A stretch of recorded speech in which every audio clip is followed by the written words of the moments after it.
So I have to ask, did you do the 5-day route or the 8-day route? I did the 5-day route. Okay, I did the 8-day route. But I'd love to hear how it compared, because you're right, it wasn't technical. But then you did Everest, and you were part of the first women's Everest expedition not that long after. And that's a completely different experience, right? 6 continents before before you did Everest. The first American women's Everest expedition. So I climbed the highest peak on 6 continents and had done a lot of other climbing in between in South America. So it wasn't like I just jumped from, Kilimanjaro to Everest. There was a lot that happened in between. So what was it like on Everest? Because that's you get into really cold weather, really treacherous footing, really technical climbing. It's way different than Kilimanjaro. It is so different. Other than altitude, where you feel sick at altitude, Kilimanjaro doesn't really present very many, risks.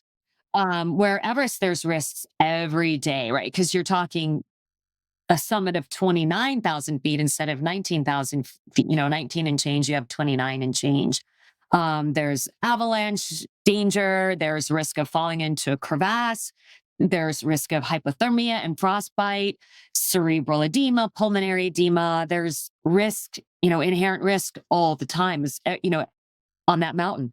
As long as you're climbing on that mountain, there's risk everywhere around you. So you have to be aware of that. And you just have to really embrace this mindset about not being complacent, right? So I always tell people, fear is okay. It's okay to feel fear as long as it doesn't paralyze you. But complacency is really what puts you at risk. Especially there's one part of Everest called the Kumbu Icefall, which is one of the most dangerous parts of the mountain. And it's basically 2,000 vertical feet of these big, huge moving ice chunks that are the size of small buildings. And what happens is the sun comes up, everything starts to melt. So these big, huge ice chunks start to shift around. So you're in constant danger of being crushed.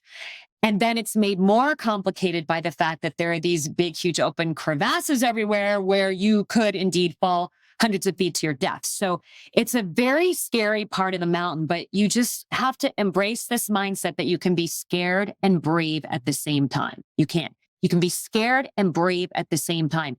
And when you're most at risk in that ice fall, when you're standing around, right? When you're a sitting duck in that ice fall, you want to get through that thing as quickly and as efficiently as you can. So you've climbed some other tough routes like Eiger's North Face and the like. How do you know, there are plateaus, I would imagine, like any sport, endeavor, whatever, where, you have to get better, you have to learn. How do you know when you're ready for the next step?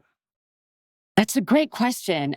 A lot of it has to do with just being mentally ready and understanding that the route might not be as straightforward as previous routes that you've been on. You might have to do some backtracking. You might have to do some route finding if it's not very straightforward. But I think you're always ready to try the next mountain, because if things aren't going well for you, you can always turn around. There's no shame in turning back from the summit. I tell people all the time, coming back alive is your number one goal. Good point. Right? The goal of a mountain climb is not to get to the top of a mountain. The goal of every single climb, come back alive.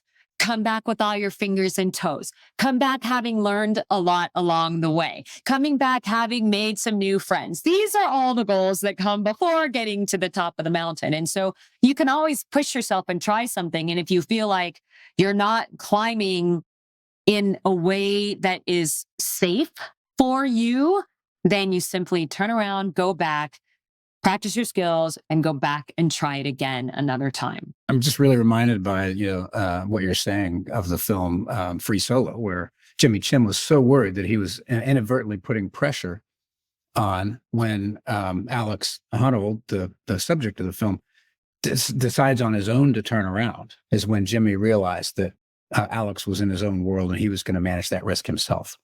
He's amazing. Well, they're both amazing. Jimmy Chin and Alex Honnold are both people I greatly admire. I don't quite understand Alex Honnold. But who does? You don't all have to, I think a lot of people feel the way I do about him. Much respect and admiration, but I feel like his brain just works differently than many of the rest of ours. But when you're making that next step, Sandy mentioned different plateaus. How do you prepare for that next pushing? Your limits are expanding. How do you prepare for that? Extra training, mental? What you have to realize when you're climbing a big mountain is the closer you get to your goal, the more uncomfortable you're going to feel because you're gaining elevation. And the higher you go on the mountain, the tougher the altitude is to contend with. And so that's part of what you have to accept, is that you're going to be more and more uncomfortable as you get closer to your goal. But you also realize that this is temporary. You're only on the mountain for a finite amount of time. And when you come back down, you know that you're going to feel a lot better and you're going to feel a lot more comfortable, and you can kind of celebrate your success or analyze what went wrong if you didn't find the success that you were after. But you do have to accept that the closer you get to your goal, the more uncomfortable you're going to be.